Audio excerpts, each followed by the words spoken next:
Vamos começar agora o tópico de nosso curso referente a grandezas físicas básicas e análise dimensional.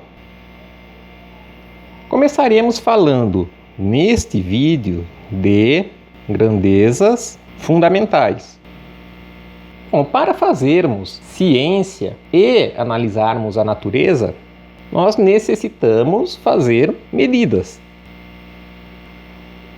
que, por sua vez, consistem na comparação de alguma grandeza, na qual estejamos interessados com algum padrão pré-definido. Isto é um problema que ocupa a humanidade desde tempos antigos. Nós sempre lidamos formal ou intuitivamente com grandezas, tais como tempo, comprimento, temperatura. A lista é bem ampla. E o desenvolvimento destes conceitos e das formas de medi-los não foi ditado apenas por um interesse fundamental de compreensão da natureza, mas também por razões práticas, como, por exemplo, organização de transações comerciais, acompanhar a evolução de uma dada doença a partir, por exemplo, da temperatura que uma pessoa doente se encontra, ou até mesmo construindo habitações onde nós necessitamos os conceitos de comprimento, de área, de volume. E o desenvolvimento da física e da química levou à definição e inter-relação das grandezas, visando a troca de informações acerca de experimentos e medições. Para que esse processo ocorresse, tivemos de percorrer algumas etapas. Em primeiro lugar, foram selecionadas algumas grandezas fundamentais, mínimas. A próxima etapa seria o estabelecimento de padrões internacionais de referência para essas grandezas e, por último, foi feita a definição das demais grandezas existentes ou ainda por serem descobertas em termos daquelas grandezas fundamentais que definimos nesta primeira parte. Na física, nós, em geral, usamos dois sistemas de unidades que são baseados em três grandezas fundamentais. As grandezas que nós escolhemos para a física, que correspondem ao item A, são massa, comprimento e o tempo. Um dos sistemas de unidades que nós utilizamos é o chamado CGS, onde nós usamos como parâmetro de comprimento o centímetro, que é o nosso C, como padrão de massa o grama, que é o nosso G, e como padrão de tempo o segundo. Porém, neste nosso curso, nesta nossa disciplina, nós vamos adotar o chamado MKS, também referido como Sistema Internacional de Unidades, o SI, onde, para o comprimento, nós adotamos o metro, para a massa, nós adotamos o quilograma, e para o tempo, assim como no CGS, nós utilizamos o segundo.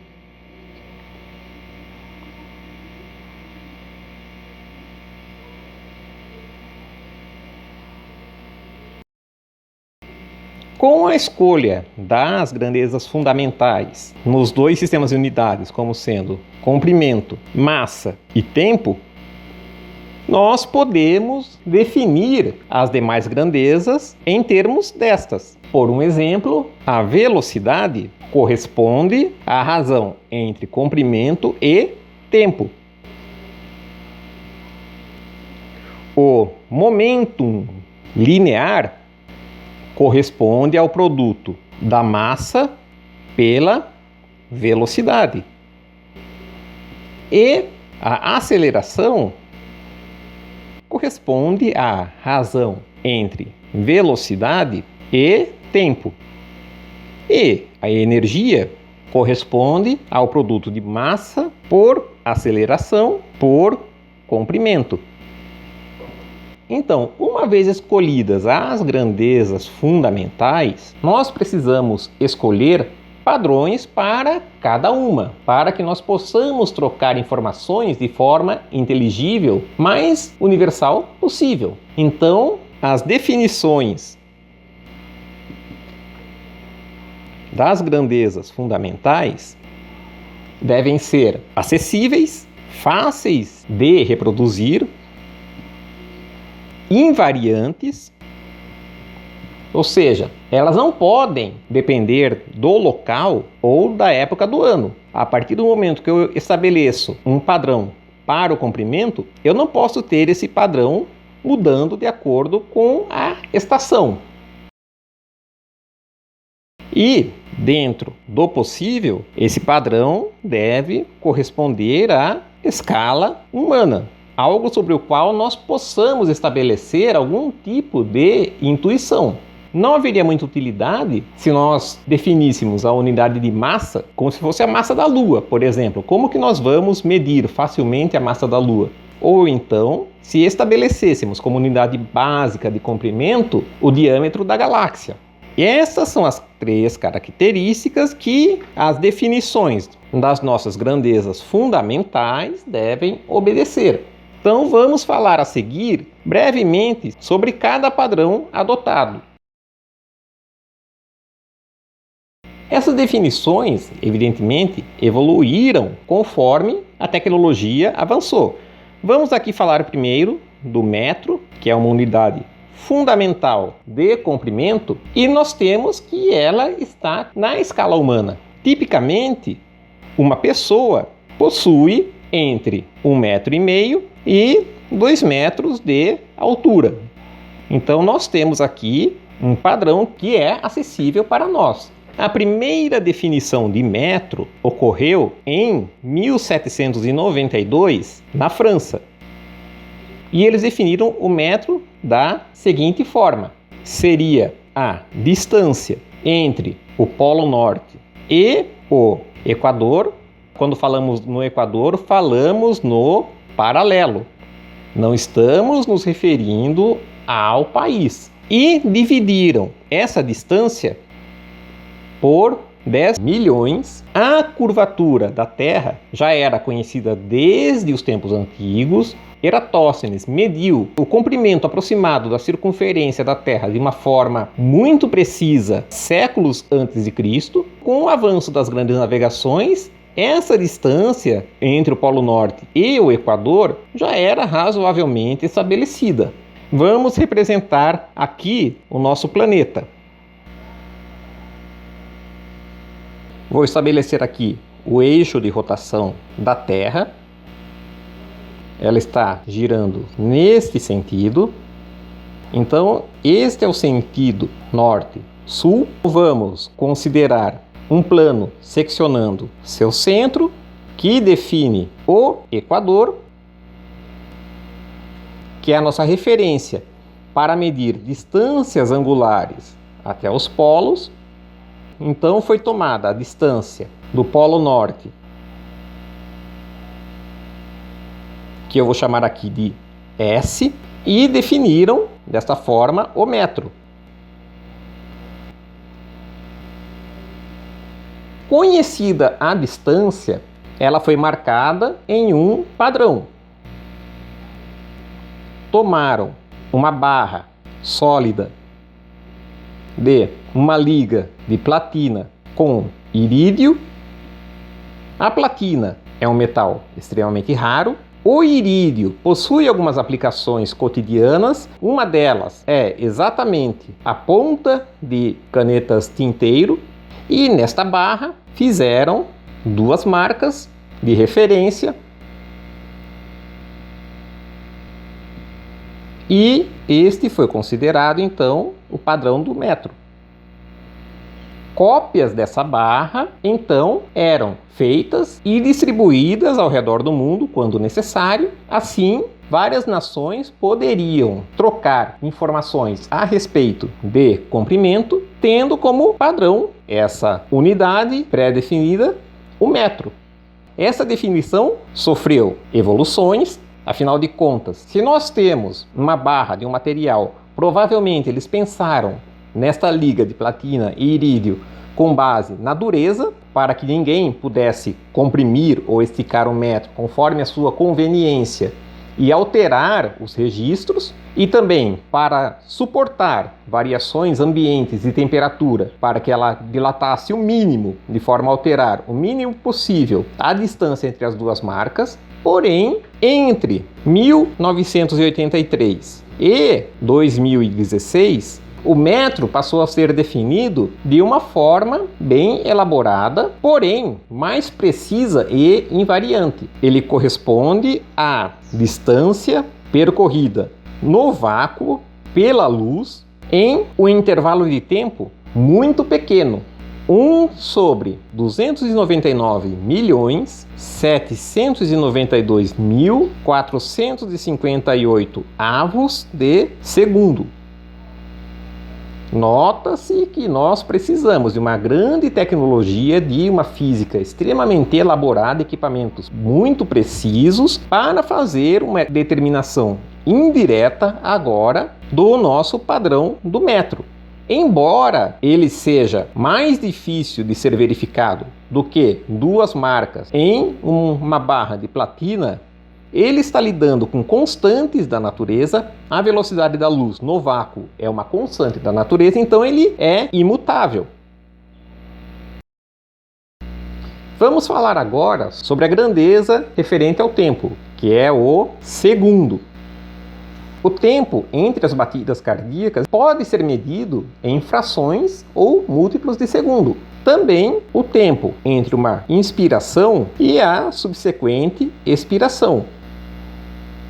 E também o tempo que um objeto leva para cair até o chão de uma altura da ordem de metros. Todos são fenômenos cotidianos que nós podemos medir em termos do segundo, então o segundo é acessível para nós.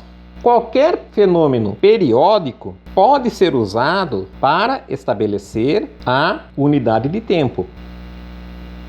Durante a grande parte da história humana, os fenômenos mais procurados foram aqueles relacionados ao clima, como, por um exemplo, a duração das estações do ano, fases da Lua, ou até a duração do dia. Em primeiro lugar, notou-se que o clima e as durações dos dias, ou seja, os períodos de luz solar, obedeciam a uma regularidade. Os dias acabam sendo mais curtos ou mais longos, dependendo da época do ano. Ou seja, esta regularidade era compreendida por um intervalo de aproximadamente 365 dias, que convencionamos chamar de um ano. Com base nos períodos de luz solar, então nós agrupamos uma parcela da noite e do dia em 24 horas. Por que 24 horas e não 25 ou então 20 ou 30 horas? Provavelmente pelo número de divisores. Se nós pegássemos, por um exemplo, o número 10, ele possui como divisores 1, 2, 5 e 10. Ou seja, temos aqui 4 divisores para este número. Assim, nós poderíamos estabelecer no máximo 4 subperíodos de tempo para um dia com 10 horas. 15 também possui 4 divisores. O número 20 é divisível por 1, por 2, por 4, por 5, por 10 e por 20. Veja que seria mais prático definirmos o dia em termos de 20 horas do que em termos de 10. Nós poderíamos dividir em até 6 subperíodos de tempo. Porém, 24 é divisível por 1, 2, 3, 4, 6, 8, 12 e 24. Veja que ele tem 8 divisores, ou seja, nós podemos definir um número maior de subperíodos de tempo. E temos um número melhor ainda, 60, porque 60 é divisível por 1, 2, 3, 4, 5, 6, 10, 12, 15, 20, 30 e 60. Nós temos 12 divisores para 60. Provavelmente é por isso que uma hora foi dividida em 60 minutos e cada minuto foi dividido em 60 segundos. Porém, a divisão do segundo segue um padrão mais convencional de potências de 10, onde ele é dividido em 100 centésimos. Provavelmente porque a tecnologia e a necessidade que nos possibilitou medir intervalos de tempo da ordem de centésimos é bem mais recente. Essa aritmética baseada em múltiplos de 60 ou mesmo de 24 era usada por povos mais antigos. Atualmente, o segundo é definido com base em propriedades de transições eletrônicas associadas ao átomo de césio. Falta definirmos a massa. Veja que o SI, o nosso sistema metro, quilograma, segundo, utiliza como grandezas fundamentais a grandeza fundamental metro em si e a grandeza fundamental segundo em si. Porém, ele não utiliza a grandeza fundamental grama, ele utiliza um múltiplo que é o quilograma, ou seja, 1000 vezes a grandeza fundamental, que é o grama. O grama é uma massa palpável para a nossa realidade. Essa caneta eu posso definir a massa dela em termos de grama. Posso definir livros, frutas, até mesmo, eventualmente, animais na ordem de gramas ou até mesmo quilogramas. E foi também adotado como padrão para o quilograma um cilindro também de uma liga de platina e irídio mantido em Paris, onde fica o Escritório Internacional de Pesos e Medidas. Uma vez que nós definimos, então, as grandezas fundamentais do MKS, o metro, o quilograma e o segundo, nós podemos simplificar a exibição de resultados, de grandezas, escrevendo não em termos da unidade fundamental, mas de seus múltiplos. Como, por exemplo, o quilograma corresponde a 1000 vezes 1 grama. Nós não falamos, em geral, 1000 gramas, nós dizemos 1 quilograma. Da mesma forma, nós não dizemos que um dia possui 86.400 segundos. Nós dizemos que ele possui 24 horas. Da mesma forma, a distância entre cidades não é usualmente feita em termos de 1000 metros. Nós, em geral, falamos em termos de quilômetros. Então, nós vamos utilizar alguns prefixos para resumir esses múltiplos de 10. Um deles é o quilo, com o qual nós já estamos acostumados, mas nós temos outros usualmente utilizados. Nós podemos falar em giga, vocês devem estar familiarizados com esse prefixo na informática, gigabytes, por exemplo, ele é abreviado por um G maiúsculo e corresponde a 10 à nona. Nós podemos falar em mega, que é abreviado por um M maiúsculo e corresponde a 10 à sexta. Por exemplo, no rádio, nós falamos às vezes em ondas de megahertz. Nós temos o quilo, que é abreviado por K. Note que nós abreviamos por K, mas escrevemos em QU, que corresponde a 10 ao cubo. Temos também o centi, como em centímetros, que é abreviado simplesmente por C, minúsculo, e corresponde a 10 a menos 2. Nós temos também o mili, que é abreviado por M, e corresponde a 10 a menos 3. Nós podemos prosseguir em escalas menores, onde falamos em micro, que é abreviado pela letra grega mi, e corresponde a 10 a menos 6. O nano, que é abreviado simplesmente por um n minúsculo, e corresponde a 10 a menos 9.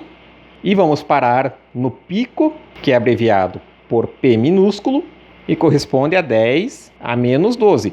Temos ainda divisões maiores, 10 a menos 15, 10 a menos 18, mas eu pararei por aqui, que já é suficiente para uma compreensão dos prefixos utilizados. Vocês podem encontrar uma tabela maior na contracapa do livro-texto.